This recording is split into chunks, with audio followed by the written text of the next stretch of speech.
বন্ধুরা কেমন আছো সবাই? আমার চ্যানেলে তোমাদের সবাইকে স্বাগত জানাই। তো দেখো, আজ গাছ থেকে একদম টাটকা বড় একটা পেঁপে পেড়ে নিয়ে এসেছি।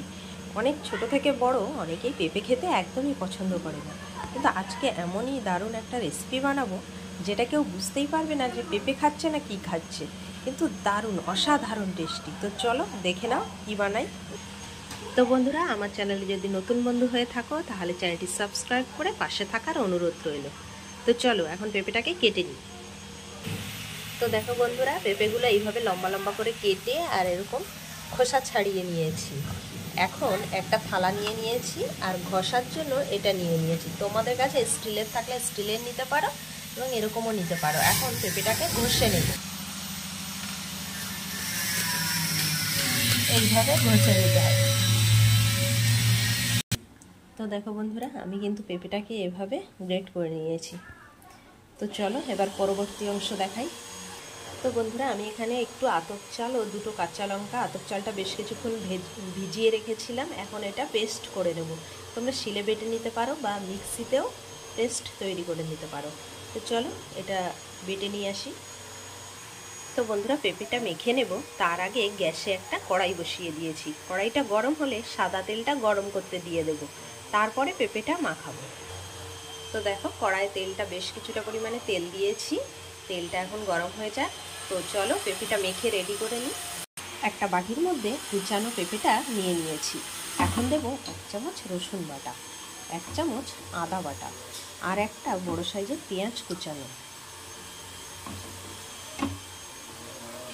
এখন এর মধ্যে দিয়ে দেব পরিমাণ মতো হলুদ গুঁড়ো, পরিমাণ মতো লবণ, 1 চামচ জিরের গুঁড়ো আর অল্প পরিমাণে রেড চিলি পাউডার।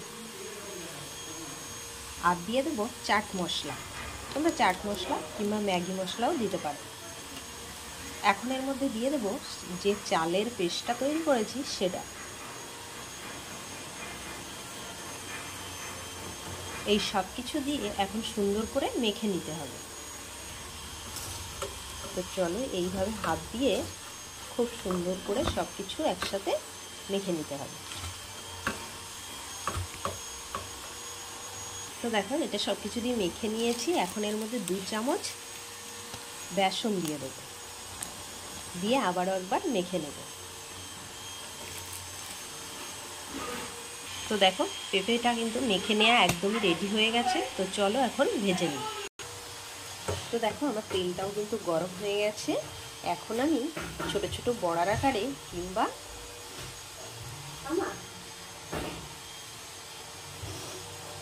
পকোড়ার আকারে গড়ে ভেজে নেব।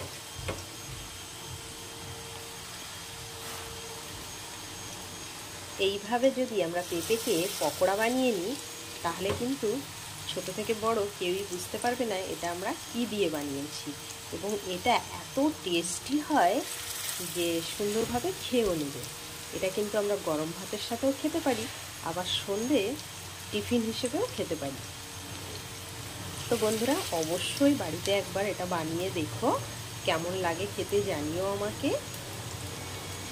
আর রেসিপিটা ভালো লাগলে লাইক, কমেন্ট ও বন্ধুদের সাথে শেয়ার করে আমার সাথে থেকো। তো চলো আমি ভেজে দেখিয়ে দিই এটা কত সুন্দর হয়েছে। তো দেখো বন্ধুরা, এক পাশ হয়ে গেলে হালকা হালকা লাল হয়ে গেলে তখন কিন্তু আরেক পাশ উল্টে দিয়ে এইভাবে ভালো করে ভেজে মুচমুচে বানিয়ে নিতে হবে, তাহলেই রেডি হয়ে যাবে পেঁপের পকোড়া। খাবি? তো দেখো বন্ধুরা, আমার কিন্তু পকোড়াগুলো একদম রেডি। এখন আমি নামিয়ে নেব এবং সবগুলো এভাবেই ভেজে নেব। তো বন্ধুরা, আজকের মতো ভিডিওটি এখানেই শেষ করছি।